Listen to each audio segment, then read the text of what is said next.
A significant number of travelers aged 50 and older are projected to encounter unexpected hurdles at airports in 2026, as the travel procedures familiar to this generation undergo a fundamental shift, with airports implementing 8 new mandatory protocols that pose particular challenges for senior passengers, including biometric facial recognition, exclusively digital boarding documentation, and updated identification standards that will invalidate many current driver's licenses, with the first item on this list having already disrupted travel plans for countless individuals at security. This overview will clarify the necessary documentation and highlight a critical error leading to missed flights, beginning with the 8th key change, the impending obsolescence of most current driver's licenses, effective May 7, 2025, with full enforcement throughout 2026, as the Transportation Security Administration, TSA, mandates a Real ID compliant credential for all domestic air travel,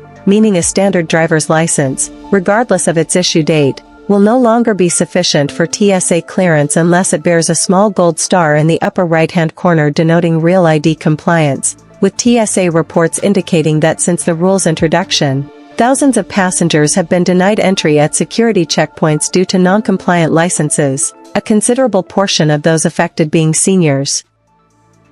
Accustomed to using the same form of identification for years, an issue that arises because a standard license renewal does not automatically provide a Real ID in every state, requiring instead a specific request, the presentation of additional verification documents, and frequently an extra fee ranging from $30 to $50, a process that presents a unique difficulty for older travelers. Even a driver's license valid for several more years will be rejected at TSA security if it lacks the required gold star, leaving passengers with the sole choices of returning home to retrieve their passport or forfeiting their flight. To prepare, you should immediately inspect your license for that star in the upper right corner.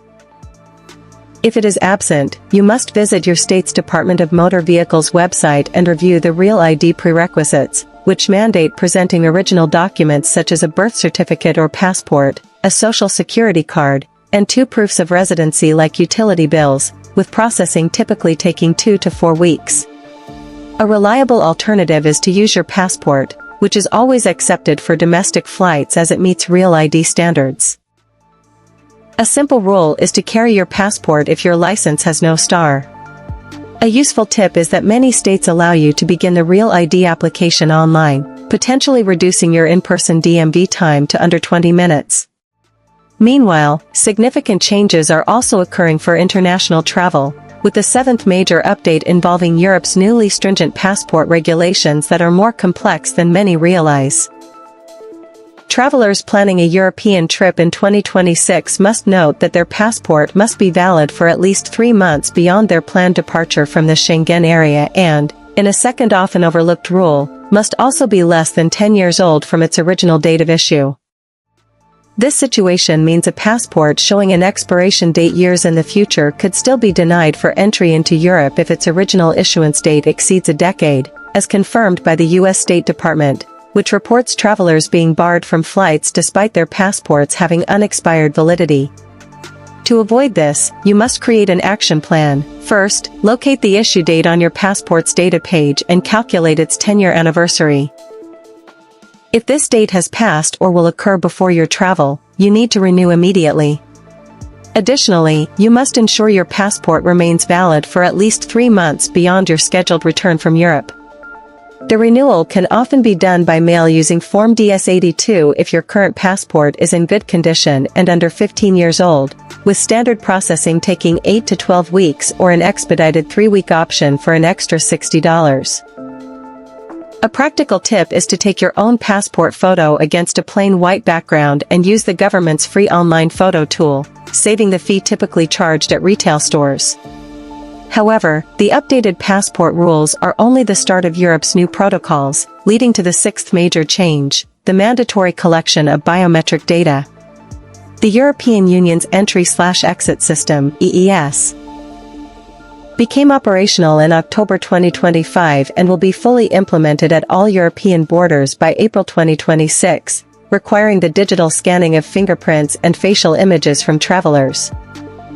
For travelers, this new system means that every entry into the Schengen area will now require providing fingerprints and a facial image at a dedicated biometric kiosk, a mandatory process that applies to all visitors regardless of how frequently they have traveled to Europe in the past.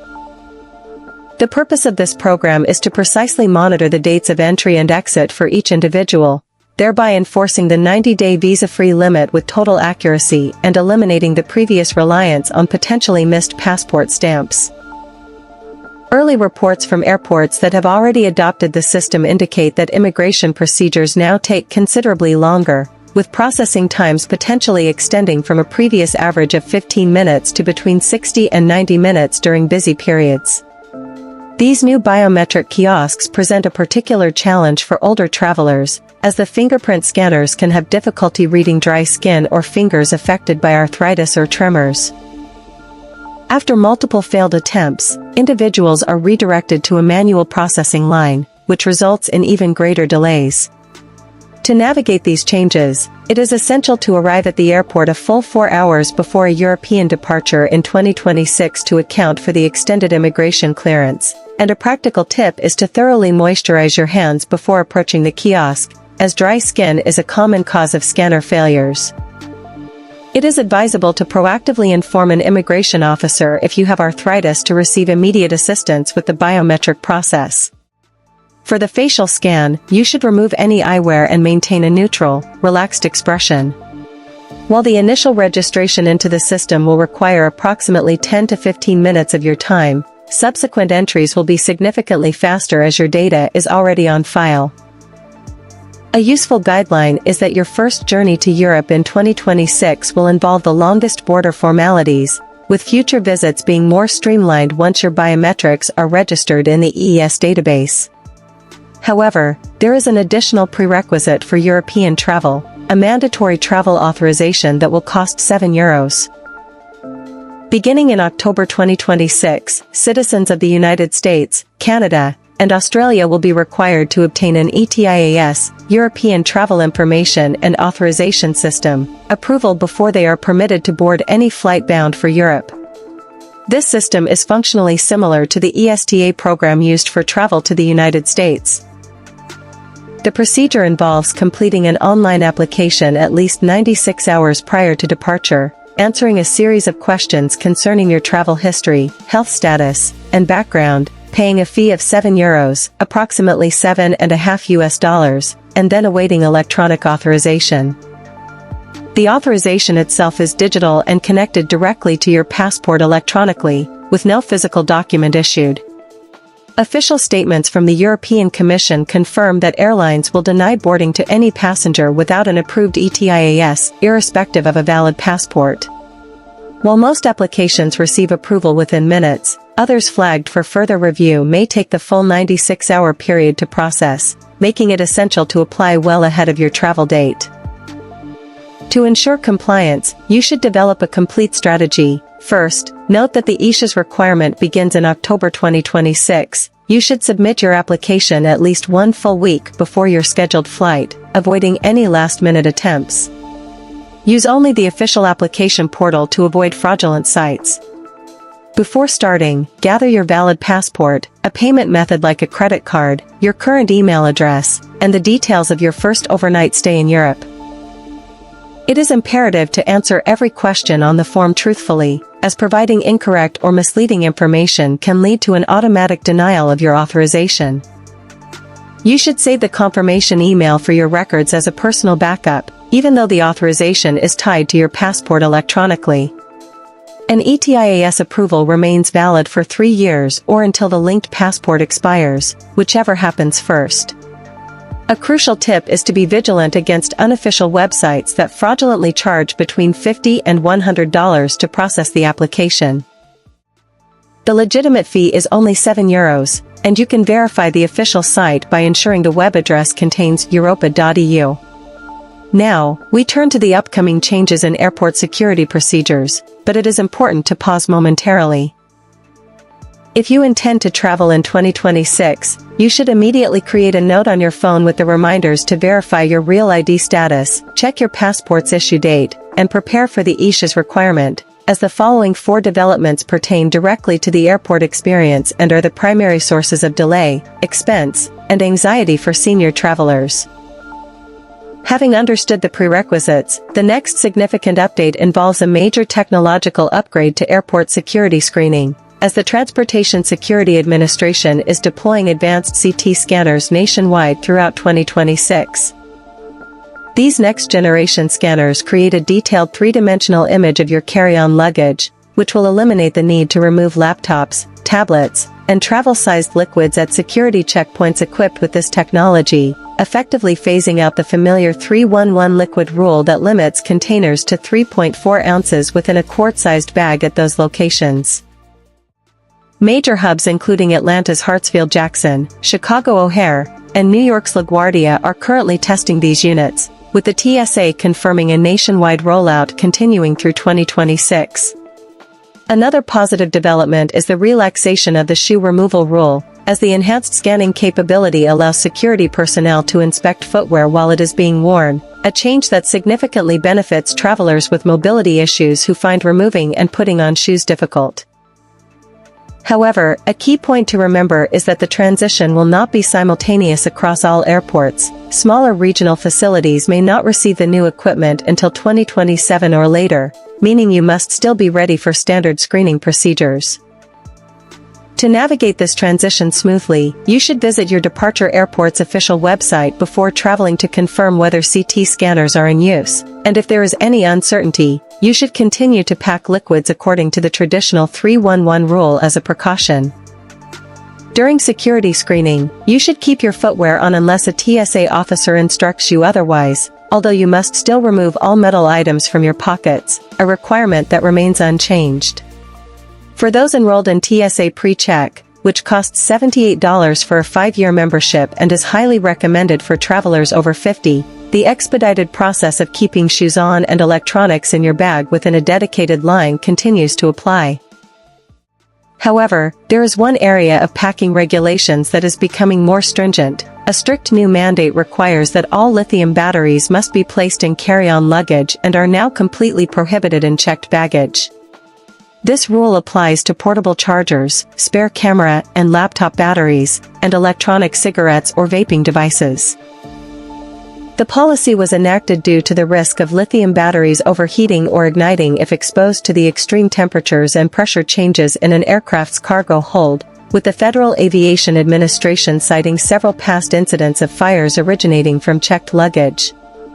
For seniors who travel with essential medical equipment such as CPAP machines, hearing aid batteries, or portable oxygen concentrators, understanding and complying with this rule is particularly critical. Here is the necessary action plan you should follow. All portable power banks and external chargers must be packed exclusively in your carry-on luggage and never placed in checked bags. Any loose spare batteries should be kept in their original retail packaging or have their exposed terminals securely covered with tape to prevent accidental contact and short circuits. Essential medical devices containing lithium batteries must also be carried on board, and it is advisable to have a physician's note readily available for them. Electronic cigarettes and vaping devices are similarly restricted to carry-on baggage and are strictly prohibited from use during the flight. For larger battery packs, you should verify with your specific airline regarding any watt-hour (WH) limits they enforce. A simple guiding principle is that any item with a rechargeable battery belongs in your carry-on, not your checked suitcase. Concurrently, airlines are implementing far stricter enforcement of another rule: the precise dimensions of carry-on baggage. In 2026, carriers are rigorously applying their size limits down to the centimeter, utilizing new technology to ensure compliance. Many airlines are now deploying automated digital sizing scanners at both check-in areas and departure gates. These devices take a complete measurement of your bag, including all protruding elements like wheels and handles, and will flag any item that is even marginally over the limit. While budget airlines such as Ryanair, Spirit, and Frontier have used this approach for some time, major full-service carriers are now adopting the same stringent measures. Some are even trialing new, cheaper fare tiers that only include a small personal item, requiring an additional fee for a standard rolling carry-on. For instance, airlines like Virgin Australia have announced policies limiting economy passengers to a single carry-on bag with a maximum weight of approximately 17 pounds. Any luggage exceeding the specified size or weight will incur a fee of $50 or more too. The commonly accepted maximum carry-on dimensions for most airlines are 22 inches by 14 inches by 9 inches, a measurement that must include every part of the bag such as the wheels and telescopic handle, meaning many luggage pieces previously considered acceptable may now be oversized. To prepare, you should create an action plan. First, measure your bag at home with all its external features accounted for. Second, weigh it using an inexpensive portable luggage scale. Third, consider using a compact, structured personal item bag designed to fit beneath the seat, typically around 18 by 14 by 8 inches. Fourth, utilize packing cubes to condense your clothing and optimize space. Fifth, always review your specific airline's website for its latest policies within 48 hours of your flight, as regulations differ between carriers. And sixth, note that soft-sided bags often provide more flexibility for fitting into sizing templates than rigid hardshell cases. A useful strategy is to photograph your bag successfully fitting into an airport sizing bin. This image can serve as proof of compliance if you are questioned about it on a subsequent flight. However, the most significant transformation for older travelers is likely the following development. Biometric facial recognition is rapidly becoming the standard procedure at airports. By 2026, the use of biometric facial recognition for identity verification will be widespread across major U.S. airports, as the TSA's collaboration with Clear and other providers leads to the installation of electronic gates at more than 30 locations, with a nationwide expansion continuing through the year. The process involves a camera capturing your facial image, instantly comparing it to your photo ID and digital boarding pass, and granting approval within seconds. A green light allows you to proceed directly to security screening without presenting physical documents. It is important to understand your rights. Current regulations allow you to decline the facial scan and request a traditional, manual ID check instead, but you should anticipate that this alternative line will move far more slowly, potentially adding 60 to 90 minutes to your wait during peak times at busy terminals. While the TSA states that biometric data is purged immediately after the verification match, some privacy advocacy groups have raised concerns about data retention and security. If you choose to opt out, you must clearly state, "I would like to opt out of biometric screening," and should plan to arrive at the airport 3 to 4 hours before your flight to accommodate the significant delay. To use the facial recognition system effectively, you should remove glasses and hats, maintain a neutral expression, and look directly at the camera, and if your appearance has changed substantially since your passport photo was taken, consider renewing your passport to ensure a better match. Note that if the system fails to recognize you after 3 attempts, you will be automatically redirected to the slower manual verification process. For an optimal balance of convenience and choice, enrolling in TSA PreCheck for a fee of $78 every 5 years provides access to dedicated, faster lanes where traditional manual document checks are still routinely performed. This technological shift is the subject of considerable debate, with some passengers appreciating the increased speed while others have significant privacy concerns. Regardless of personal opinion, the system is being implemented. Understanding the available choices allows you to make the best decision for your comfort and needs. However, it's crucial to recognize that navigating airport security is only the initial hurdle.